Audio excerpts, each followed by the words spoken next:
Rick just wanted a few days off. When he arrived at the airport, something caught his eye. His flight number was 1015, the exact day and month of his birth. A coincidence? Maybe, until he found out the departure had been delayed due to weather. To precisely 10:15 a.m., a chill ran down his spine. He tried to shake it off, but as he took his seat, something even stranger happened. Tucked inside the seat back pocket in front of him was an old-fashioned radio. He turned it on.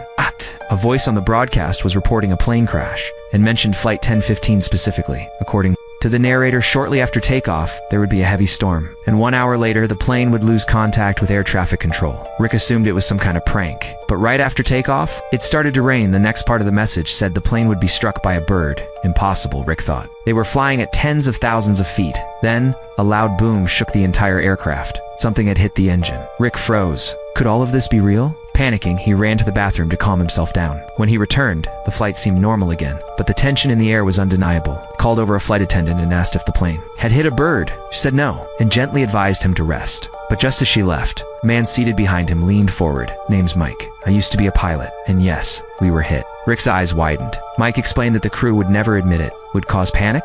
The next part of the radio message? The plane would vanish at 11:15 a.m. And right before that, the captain would say goodnight. Moments later, the pilot came on the intercom, announcing they were about to enter a storm. Rick was drenched in cold sweat. Everything was matching up. Then the radio broadcast revealed something else. There was a dangerous passenger on board. Being secretly watched by undercover agents, Rick glanced around and noticed two serious-looking bearded men. Terrified, he begged the crew to question them, but they couldn't detain anyone without evidence. Desperate, Rick considered checking their bags himself, but ended up bumping into the men. They stood up, furious. A scene erupted. The captain had to step in to de-escalate things and warned Rick sternly. "One more move like that, and you'll be restrained." Rick returned to his seat, but what he didn't know was that the last message from the radio was still to come.